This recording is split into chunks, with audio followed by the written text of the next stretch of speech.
Hi and welcome to my soul tribe. My name is Miriam Rose. This channel is dedicated to spirituality. So please like, subscribe, ring the bell below, make sure you set it on all, comment and share my videos, and also please subscribe to my Instagram as well as Twitter for regular updates. Today's topic is the healing power of gratitude. The many ways being grateful benefits us. And please comment below and let me know which ways make you feel grateful and what makes you feel grateful and who makes you feel grateful. I would love to know more and I would love to interact with you, so please engage with me.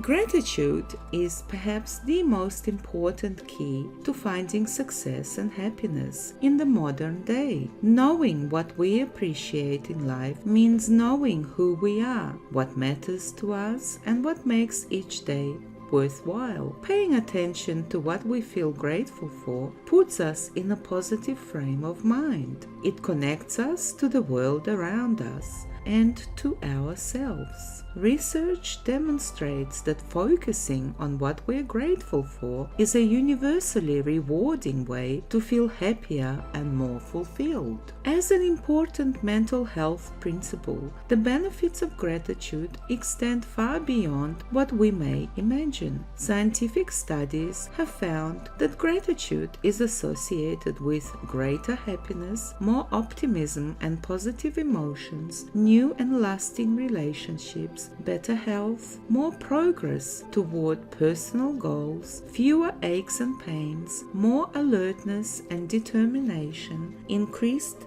generosity and empathy, better sleep, and improved self-esteem. With no downside to practicing more gratitude, it seems like a goal we would all embrace. Yet we aim to cultivate more gratitude. There are two questions to consider. What barriers do we face in feeling grateful in our daily lives? And how can we connect more fully to our feelings of appreciation? We will start with the first question.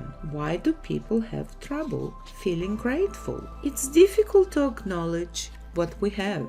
One of the explanations people give for why they have stopped showing appreciation or even feeling it is that they have simply stopped paying attention as their lives have become more sped up or routine. Part of the reason we start to take things, including relationships, for granted in this way is because it's actually hard to recognize and have feelings for what we have. Slowing down and living in a state which we feel more present and aware of what makes us happy and gives our lives meaning naturally allows us to feel more joy, but it's also a gateway to sadness.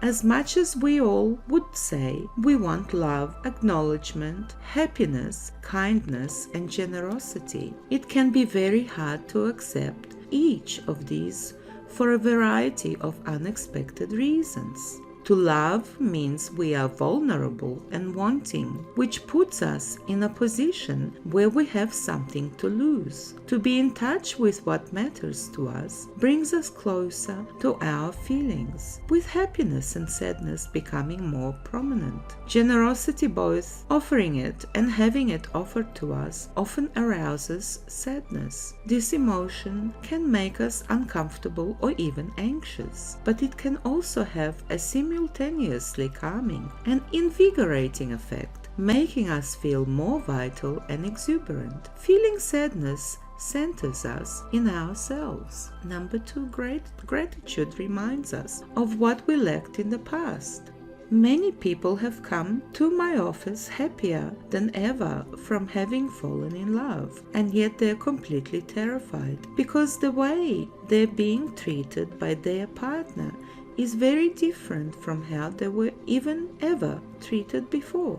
You may think getting something we want after not having it for so long would make us even more grateful, and this is partly true. However, we may also face challenges in accepting love and generosity and expressing gratitude when we experience something that is so different from what we have been used to, especially in our childhood. Subconsciously, this can awaken old sadness about what was lacking in our past.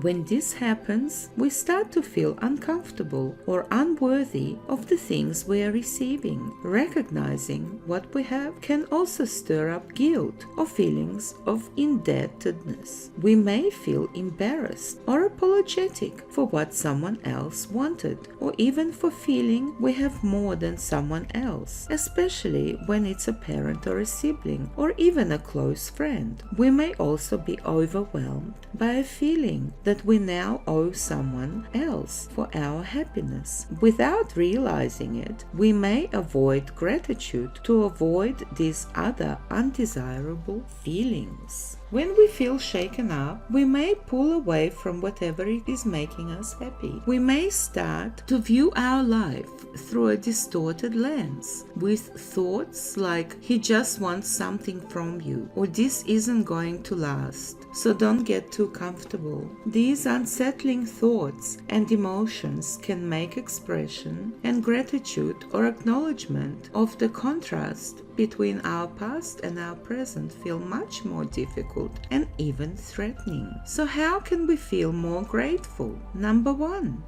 Challenge your critical inner voice. We can start to feel more gratitude by quietening the negative thoughts that turn us against ourselves and the people we love. The critical inner voice is a destructive thought process that hurts us in our daily lives by shaming us and warning us against others. The inner critic is like a dark cloud over our heads, sprinkling thoughts like today's just going to be one of those days. It's all too stressful. Just keep your head down. Sometimes the critical inner voice floods us with an all-out downpour. Nothing will go right. Everyone is just looking to you to fix everything. You can't handle this. This voice can even sound soothing with thoughts like, just take care of yourself. No one else will. Or don't bother making an effort. You have nothing to offer anyone. It's easy to see how this inner critic can interfere with our feelings of gratitude. It takes us out of the present and keeps us entirely in our heads, distorting how we see the world. When in this state, we are often unavailable or misattuned to other people. While listening to this voice, we miss out on seeing the world around us through a more compassionate, realistic lens. We fail to appreciate what is good in our lives and in ourselves and others. We lose sight of the fact that we have the right to value and to pursue what gives us our lives meaning. We can all become more aware of this distracting voice and not let it control our actions. Number 2, act grateful and be more accepting. This sounds obvious and simplistic, but it's a plain truth that just as acting more loving connects us to our feelings of being in love, expressing more gratitude makes us feel more grateful. We can engage in acts that will help us connect to our feelings of gratitude, from small gestures like looking the barista in the eye every morning as she serves us coffee, or thanking a co-worker for a helpful task he performs regularly. It can mean taking time to call a friend to express our gratitude, or doing something thoughtful and unexpected for our partner to make his or her day easier and to show how much we appreciate him or her. In each of these acts, we should strive to be present and absorb all that occurs. We should try not to divert our eyes or slouch off the warm responses we may receive. Many are surprised at how much harder this is than it sounds, but acceptance can be our biggest challenge. From early on, so many of us are taught to be self-sufficient and not to expect or take too much from others. In truth, it's important not to turn down offers, refuse gifts, or avert compliments. When we ward off the acknowledgement or generosity of others, we actually hurt them and deny them the good feeling they would get from giving to us. We also fail to reciprocate with gratitude. It's important not to listen to our critical inner voice when it gets paranoid and suspicious about the generosity of others. What does she want from you? If you accept this, he is going to think you owe him. Be sure to make eye contact and say thank you for whatever form of generosity or recognition comes your way. Number 3. Practice mindfulness. Psychologist Jack Kornfield recently said in an interview, the cultivation of mindfulness really allows us to become present for our own body, for the person in front of us, for the life we have been given. Out of that grows quite naturally the spirit of gratitude. John Kabat-Zinn defines mindfulness rather nicely as paying attention on purpose in the present moment, non-judgmentally, as if your life depended on it. He recommends it as a way of connecting with your life that doesn't involve a lot of energy, but rather a kind of cultivating attention in a particular way. When we practice mindfulness, we allow our thoughts and feelings to move through us without taking over and getting us lost.